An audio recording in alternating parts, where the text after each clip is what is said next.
We're bringing on, we were running out of stuff to talk about. Yeah, who would have thought 10 minutes talking about? Yeah. We have a wonderful guest, Russ Harrison. He is the managing director of Spartans Boxing, currently out of Singapore, but taking on the world. Have we got him, Russ? Have we got Russ? There he is. Look at that handsome face. How are you today, Russell? I'm good, guys. Slight technical hitch in the background, but I'm all right. Well, there's that, there's that one cable that goes between Singapore and Australia, so we're really relying on that, aren't we? So you're based in Singapore, mate, managing director at Spartans Boxing. Tell us a little bit about what that's all about. Yeah, so Spartans Boxing, I moved to Singapore 10 years ago, in a former life. So Christian tells me that was to get away from fighting him. Yeah, exactly. I still haven't come back. He's on the run. He's on Sorry the run. to interrupt. Sorry, go on. I'm ducking and weaving. So yeah, look, I moved here 10 years ago, guilty as charged, as a few of us are. I'm a recruiter, and that's what brought me to Singapore. And so that's kind of been my career. And then 5 years ago, we started Spartans Boxing Club, which the intention of that was to have an inclusive community-based boxing gym in Singapore. And, not by design, but it just happened to be a successful business. And it started to grow, and the growth continued. And as Christian said, now we're at a point where we've developed a franchise model. So we've been spending the last few years really getting that model ready to be replicable and scalable.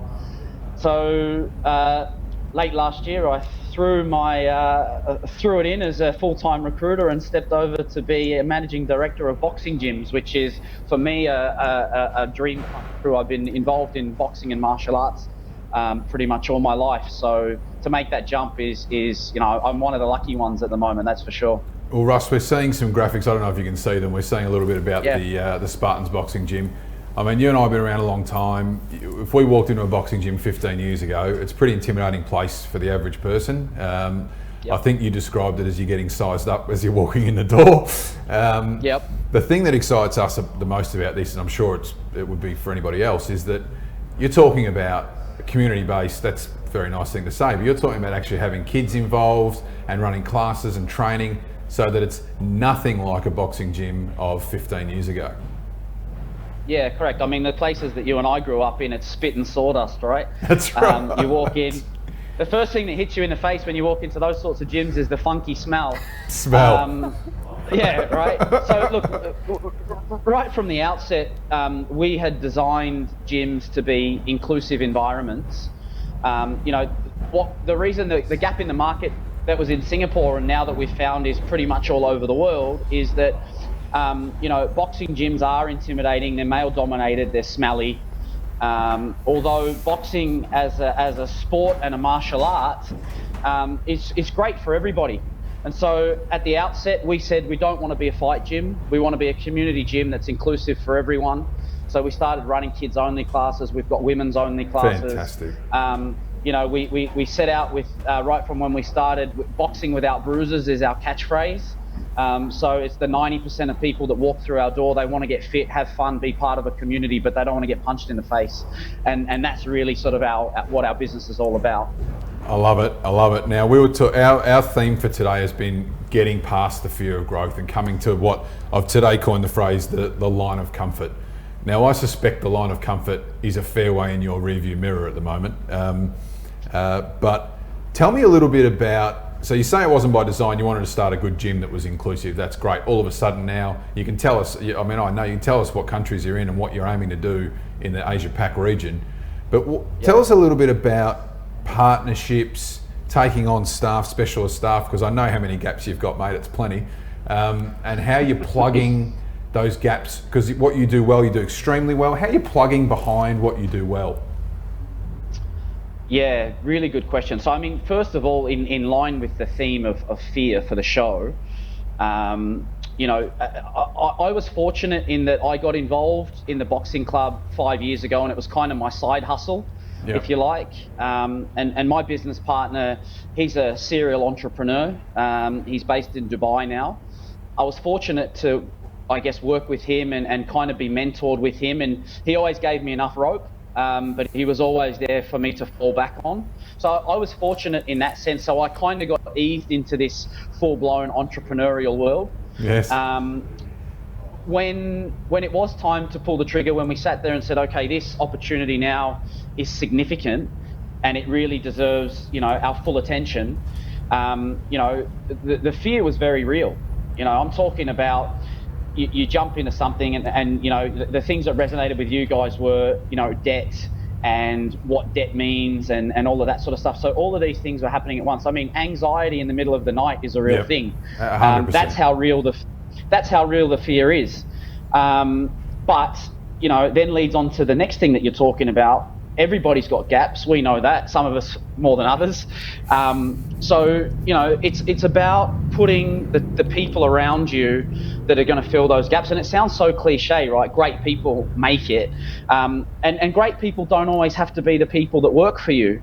So years ago when we said, we set out with the gym, we were, by the third month of operation, when we opened the first gym, we were cash flow positive.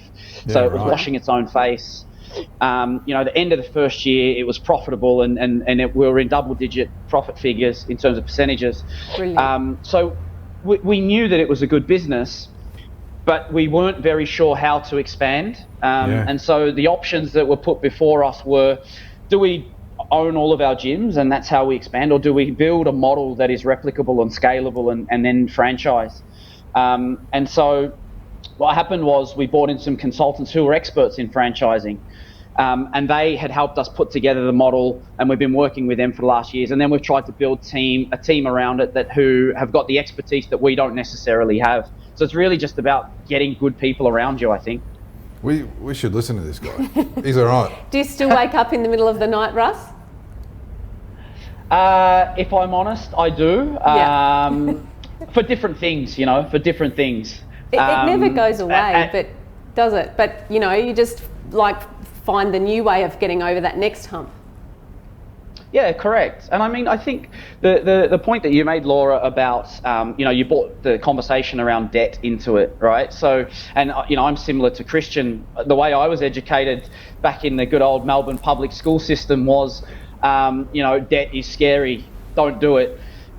So all of a sudden you're making decisions about getting into debt and what is that debt going to do for you, etc. It is quite scary, but at the same time, if you educate yourself, and I think I'm a huge advocate for making sure that you constantly educate yourself, and it doesn't have to be formal education. I'm just talking about whether it's the mean old streets of northern suburbs in Melbourne or however, you've got to constantly be educating yourself. So when you're talking about debt and money and how that debt can work for you and how that can grow your business, I think that's a really, really important path to walk down.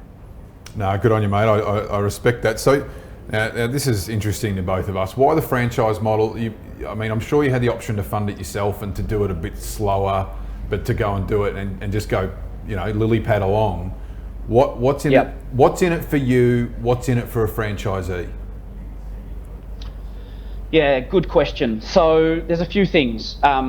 For us, when we decided to expand, the first piece of, research that was presented to us was, here's franchising and where you can go, and here is doing it yourself.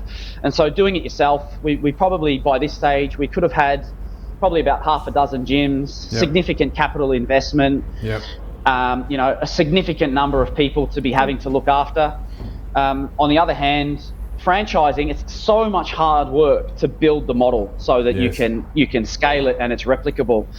But once you've done that, once you can start scaling, so our plan by the end of 2022 is to have about 65 gyms across the region. We've got 4 in Singapore at the moment. Hopefully, with another 2 sold shortly. We've done a deal with the master franchise for Melbourne. So that will kick off once all of this COVID stuff is hopefully a little bit behind us.